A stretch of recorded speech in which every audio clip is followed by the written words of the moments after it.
First, just tell me how you guys are doing today. It's been 1 week since all of this happened. How are you doing? Sir, I'm doing pretty well as far as the circumstances that have been provided. Just taking it one day at a time. The Marines we're keeping ourselves busy, playing sports, doing PMEs and stuff, trying to keep all the Marines' minds off of the situation and trying to get back to the way we used to be. Sergeant Cantu, I understand you're already back to work and you're trying to move forward with the job at hand? Exactly. We're ready to get, I mean, we're eager to get back to work. We're happy to be working again. And like I said, the Marines are tough and we're ready to keep pushing. When you say back to work, I realize that you guys can't go to where you've been working because it's still an active crime scene. Where are you meeting, or tell me about what your work is at this point? At this point in time, sir, we're not allowed to discuss on where we are. I understand.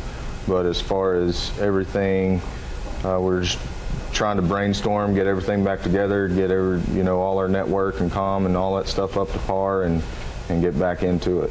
I want to know about these 5 service members who lost their lives, and I understand at least 3 of them you all knew pretty well, very well. Let's just start talking about those gentlemen first. Gunny Sullivan. What can you tell me about Gunny Sullivan?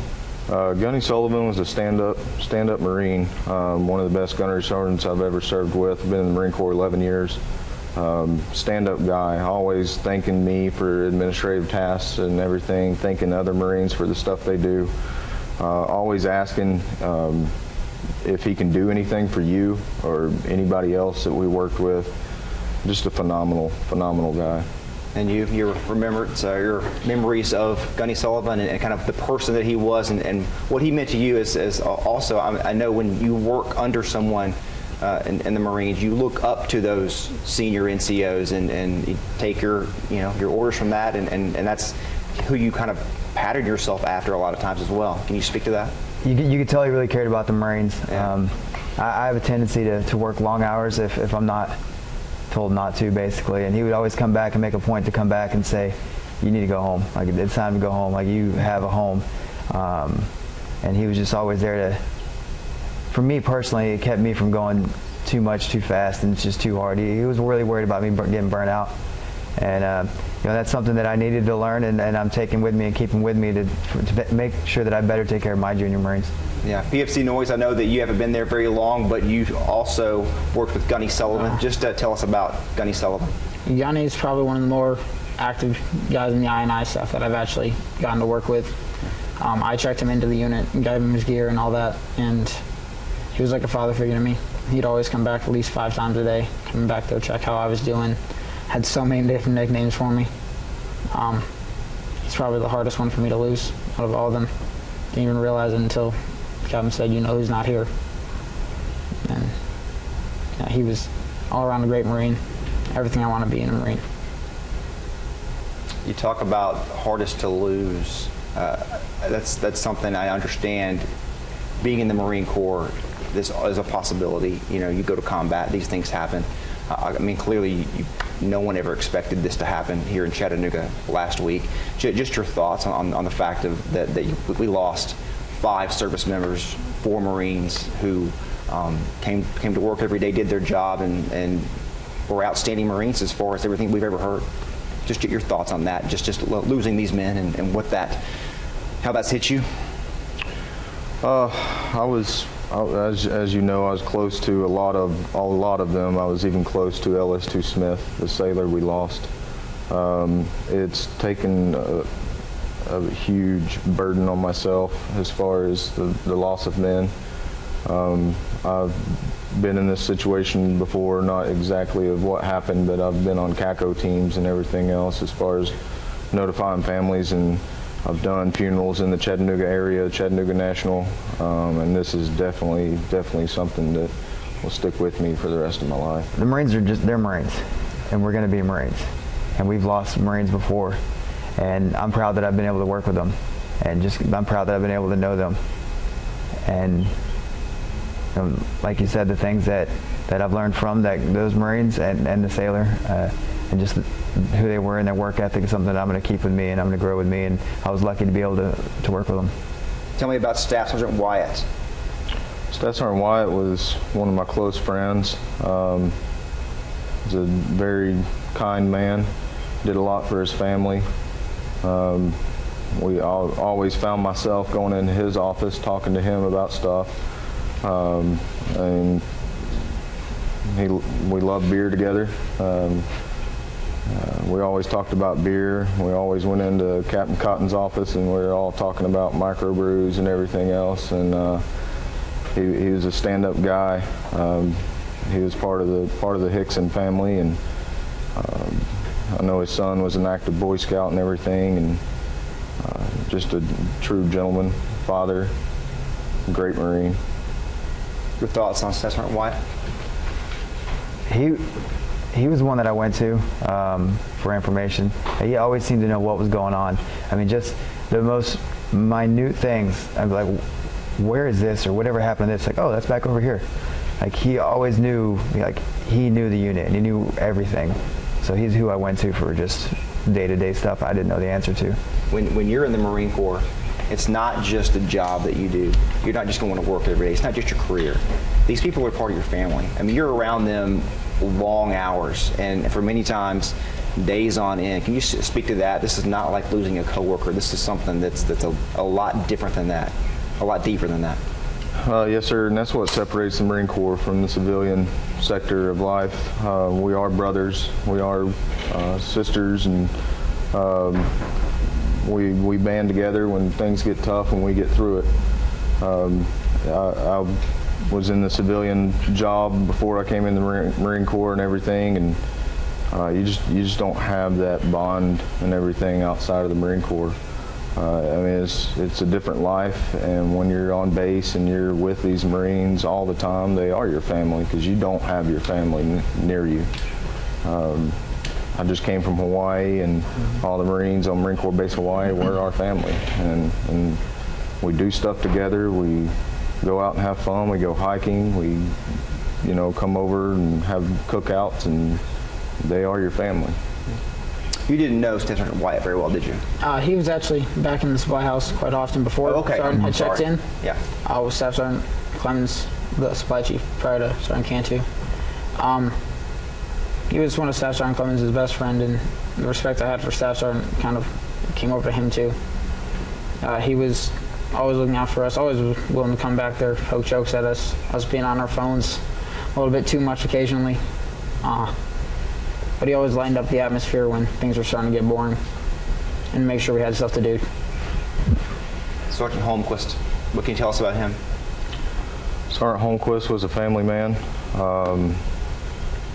He loved his son, he loved his wife, he loved hunting. They came over to the house several times. And he was a great man. Hard worker. Always wanted me to take him fishing, and of course never got around to it, but great man. Speak to this. The three NCOs, Gunny Sullivan, Staff Sergeant Wyatt, and Sergeant Holmquist, they were active duty Marines, so they were there every day. I know this is a reserve unit in large part, but these men were there every day as well as you two. These are people you saw every day, and that, like we talked about earlier, part of a bigger family. So when people hear Reserve Center, this is not just someone that you saw 2 days out of the month. You saw them every day practically. Yes, sir. And sometimes on weekends, and sometimes all day. I mean, sun up, sun down. It just depends on what's going on. You get really close with your unit. You get really close when you're in a small staff like we have. You get really close to people. And like I said, I just got here, but I was really excited about working with these guys. I mean, they had a really good work ethic, and they had really intelligent, and it was going to be a good team, and they were really excited about working with them. And just good people all around. Lance Corporal Wells, he was a reservist, correct? Yes, sir. Tell us about him. I didn't know Lance Corporal Wells too well.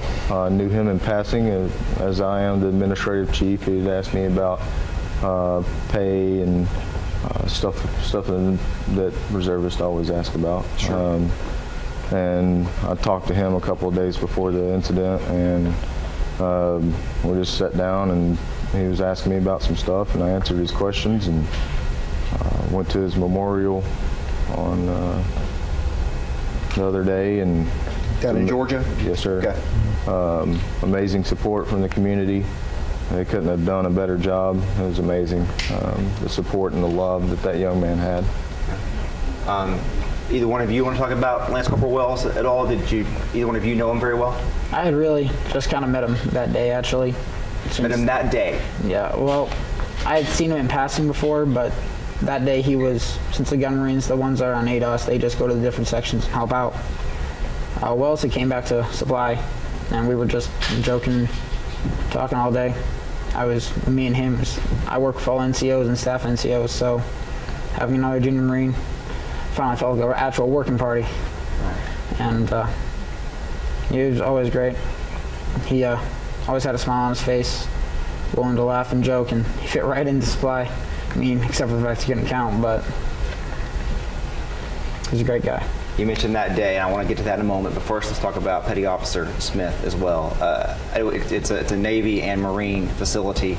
Can you tell us kind of how that works as far as what your jobs are in relation to the Navy people who were there, and kind of about him as a person as well? The NOSC is the Navy Operational Support Center, and we just piggyback off of them as Marine Corps Reserve. They are there as administrative support to their naval sailors out in the area. I guess I'm not sure exactly what they do. I know they do a lot of administration for the sailors and everything in the area. They have reservists just like we do that come in and drill. So they're more of an admin support team than more to the artillery side. But as far as Smith, he was a good friend as well. We'd always talk about fishing and everything. He talked about taking his daughter fishing and everything. And we were just talking about fishing that morning, about him going out to Chickamauga Creek and Fort Oglethorpe and fishing and everything. And we were talking about all the fish he caught and stuff. So he was a great man as well. Always had a smile on his face, always came over to us and talked to us, and I can't say enough about him. He's just great. Okay, let's move to the day. Last Thursday. What can you tell me about that day before the incident, and then what happened during the incident? Before the incident, it was any other normal day. Come to work, go to PT, get changed over. That day, the Marines that were actually going through the inventory, the CMR and everything, they didn't PT. They went straight to work, and it was just like a normal day. You know, like I went over and talked to LS2 Smith, talked to him for a little bit about fishing and everything, just like I normally do. Go to the Navy side and get some chit chat going with those guys, and just say good morning to everybody. And then chaos broke loose. That morning was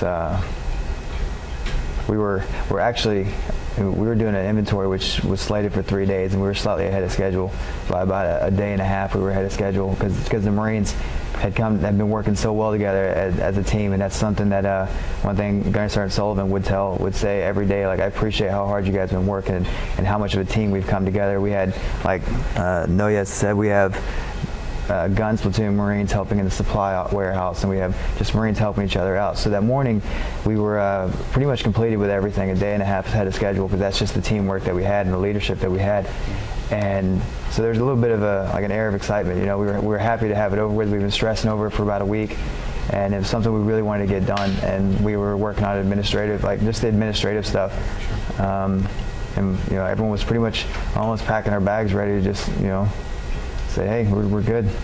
At least as far as the inventory went and all the stress that went with it. Yeah, that morning was one of the better mornings, I think. Staff Sergeant, you said the word chaos. Tell me about chaos. Tell me what happened. Tell me when you first realized there was something going on.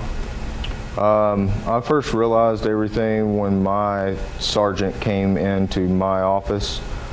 She came in and said that there was a shooter, and once I was in there actually before anything happened, I was talking with one of the reserve corpsmen, Doc Aliano, and him and I were talking about stuff and everything. And then she came in the office upset, said there was a shooter. We closed the door. I immediately got on the phone with 911, and Doc Aliano put his back up against the door to keep it closed and put his hand on my desk and his right hand on the wall to kind of put a brace there. Myself and Sergeant Vincent were under the desk on the phone with 911. And I was on the phone with 911 trying to tell her, the dispatch, where I was hearing the shots being fired to try to give them a general idea of where the shooter was on the premises. She talked me through everything, constantly let me know that Chattanooga Police Department was on the scene and taking care of the situation. So you were on the phone with dispatcher, 911 operator the entire time? Yes, sir. And you were in your office the entire time? Yes, sir. So from the time the first shots were fired to the end, you were in your office? Yes, sir. You had no alert before any shots were fired that something may be going on? Because as you well know at this point, there was a first location to the second location. Didn't know anything was happening until there were shots fired? No, sir.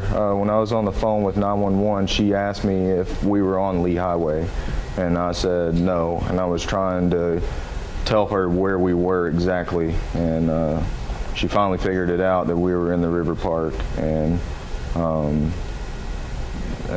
the cops were already there on scene and everything. And once I heard the gunshots back in the distance, I got up and told Doc Aliano, get away from the door, and then he wanted to go out and aid the Marines or whoever was shot, because we didn't know at that time anything was going on. And I told him to stay in the office, don't go anywhere. And we moved my desk in front of the door, and we all got beside my desk behind the concrete wall. And then once everything kind of calmed down, Chattanooga Police Department came in and got us out and took us to safety. Tell me about your emotions and your thoughts at that time. What were you feeling? What were you thinking? I was very calm on the phone with 911. I was trying to relay as much information as I could to her to take care of the situation and get my Marine and Doc Aliano and myself out to safety as quickly as possible. My emotions, I don't think I had any. Were you aware at that point that anybody had been actually shot or anybody had been killed at that point? Did you know anything about that? No, sir. You just knew that shots were being fired and you were taking cover? Yes, sir. Sergeant, tell us about what your experience was. First of all, how far away from his office were you at that time? Were you inside? I was one office away from him. Gotcha. Like I said, we were wrapping up the inventory, so we're working more on the administrative side, and we were kind of gathered around one office, and I heard a loud noise, kind of indistinguishable at first. So you didn't know what that noise was? I didn't know what it was. I honestly initially thought that the Marines back in the warehouse had broke something, because that's what Marines do. And then I started hearing the impacts on the wall in the main office, and the rate of fire had increased. And once I heard one or two what we call double taps, like multiple rounds at once. Mm-hmm. Then that's when I knew it was definitely gunfire, and it was definitely coming in our direction, or it was coming in the building. Immediately we turned and we start pushing out of the back.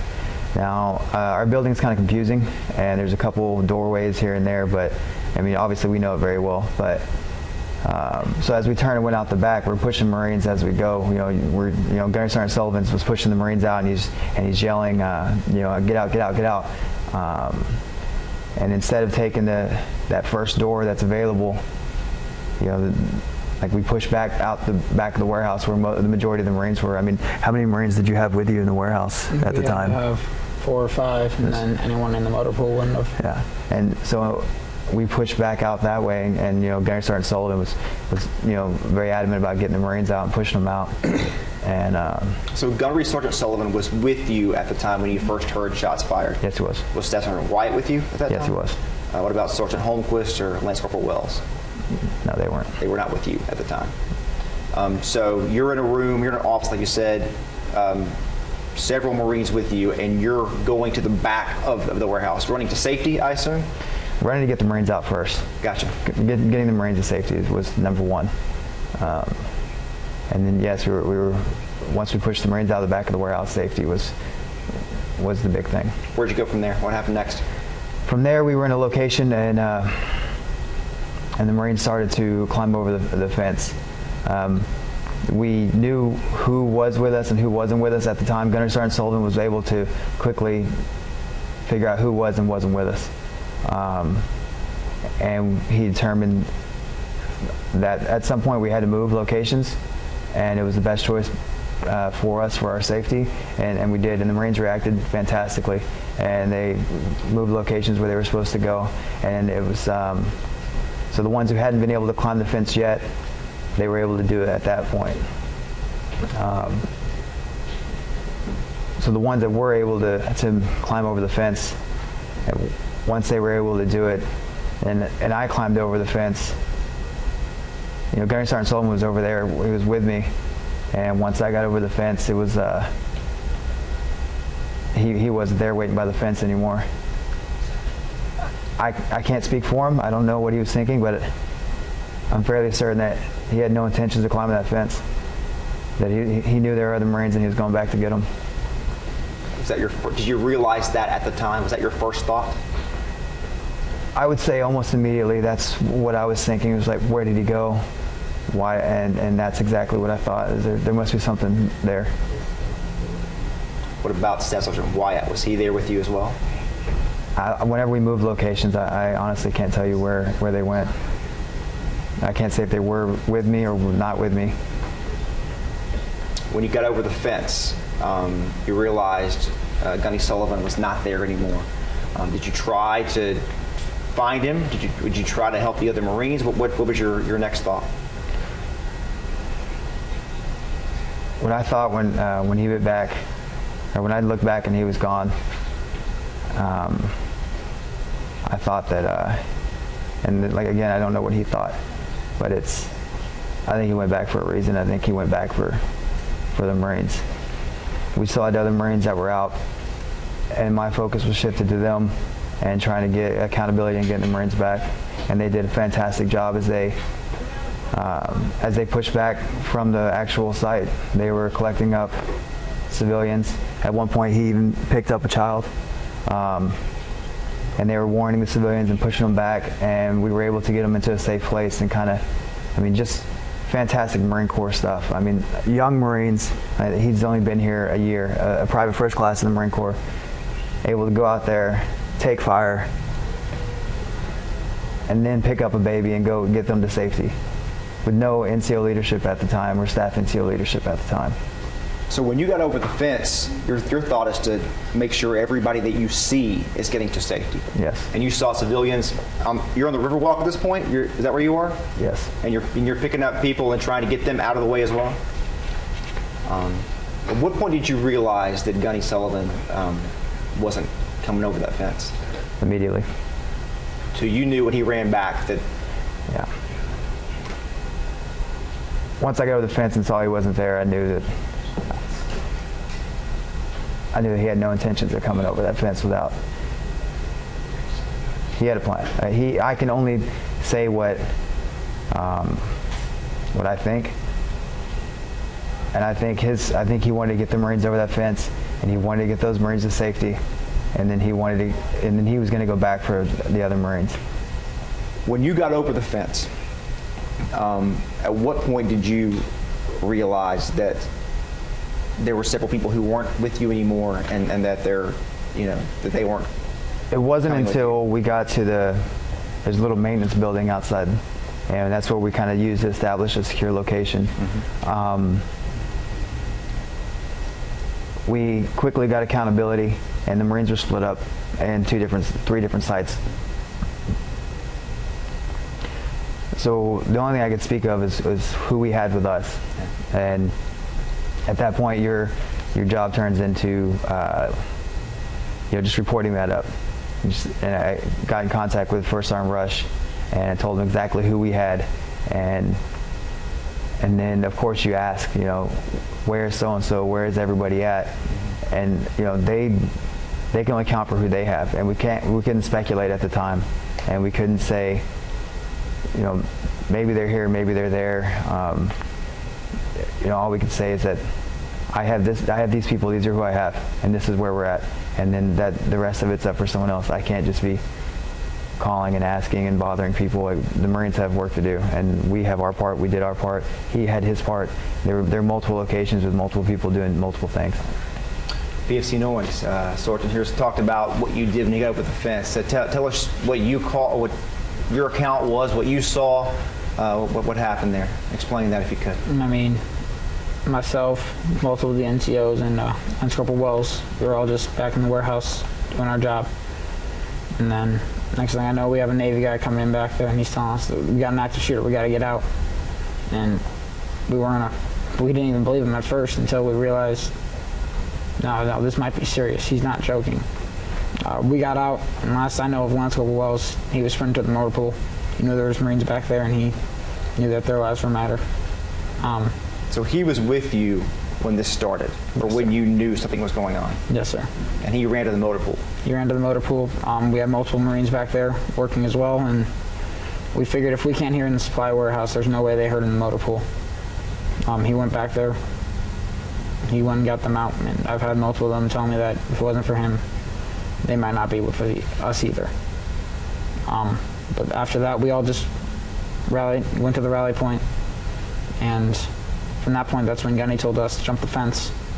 And being a junior Marine, I just took the order and ran with it. And then myself and multiple of the other Marines, we were just running through the river park, getting the civilians out, grabbing the children. We just knew what we had to do as Marines, that we're here to protect the civilians as well. So, and then we went to the 8-inch shack and then started basically hit all the points there. Were you looking for Lance Corporal Wells when he ran away from you to meet back at the point? What were you thinking about him at that point? I had never realized where he was, that he had left us until we got to the rally point. And that's when I realized, oh crap, he's not with us. He was one of the top concerns within our little campus. Where's Wells? Where's Wells? So you were with the sergeant here when Gunny Sullivan told everybody to get over the fence? Yes. Did you look back just like the sergeant did and see he wasn't there anymore? Where were you in all of that? What did you see?